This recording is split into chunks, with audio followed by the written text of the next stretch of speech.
Hey, good morning, sanibonani bafethu. Ninjani niyaphila? Asithembe niyaphila, mfowethu Mkhonzeni ngibingelelayo. Asibonga kakhulu futhi samukela ama-new subscribers to this channel. Siyanamukela nonke abasha kule channel. Masithabasha sithabasha ngokusubscribe kule channel nokufollowa kule channel. Siyabonga nama-new viewers. Sicela nawo asubscribe futhi afollowe kule channel. Ngiyabonga kakhulu. Sibuyele emaholidini bafethu. Ngiyathemba sibuya emaholidini nje sonke. Konke kuhamba kahle, sibuya siphephile. Bese sithi kulabo okungenzeka ukuthi balahlekelwe abathandiweyo babo ey'ngozini zomgwaqo noma bangabuyanga nje emaholidini ngey'zathu ey'hlukahlukene.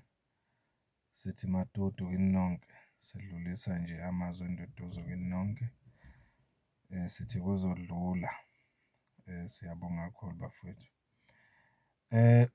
Le video yami is very very short. Ngizoshaya nje enqamulelayo la ukuthi ngazise wonke umuntu la ukuthi bengibuka udaba lolu oluphathelene nabantu bokufika phecelezi ama-foreign nationals olubonakala lugcwele eSouth Africa futhi lidingidwa kakhulu kulamalanga.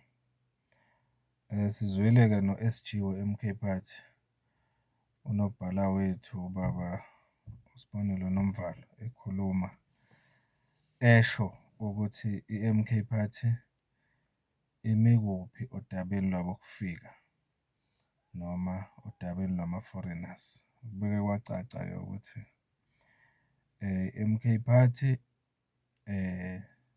imile against wonke ama-undocumented foreign nationals. Kusho ukuthi wonke ama-foreign nationals angenamaphepha afanele ukuthi abe kuleli. I-MK Party imelene nabanjalo futhi ayivumelani nokuthi baqhubeke bakhona kuleli zwe njalo njalo. Kodwa kule nkulumo yakhe kukhona abantu abaningi abakhetha amagama athile bese bewahlaziya ngendlela ethile. Ngizobuya mina ngisho la kule video, ngizokwenza ividiyo eqondile ngisho ukuthi naka akushilo ngokuqondile u-SG we-MK Party. Naku-ke okushiwo ngabantu abathile abamgxekayo. Abanye abe-MK Party, abanye akubona even abe-MK Party. So bese siyalibuka-ke ngoba inhloso yethu nje basila kule channel sakwenza kwacaca ukuthi sicheme udede ne-MK Party kule channel. Sizovikela i-MK Party kule channel futhi sizokhankasela i-MK Party kule channel. That's not a secret.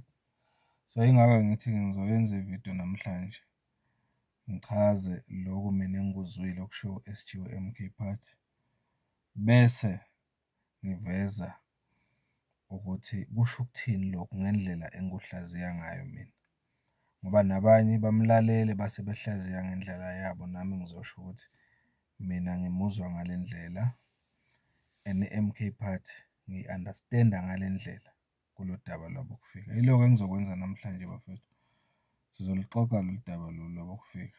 Mfoka Mkhonza-ke ake siyibambe la okwamanje. Sizohlangana kuvidiyo egcwele noma ezobe ingena kuma-details kulolu daba lwama-foreign nationals. Sibonga kakhulu bafethu niphile, sodibana later today. Ngiyabonga.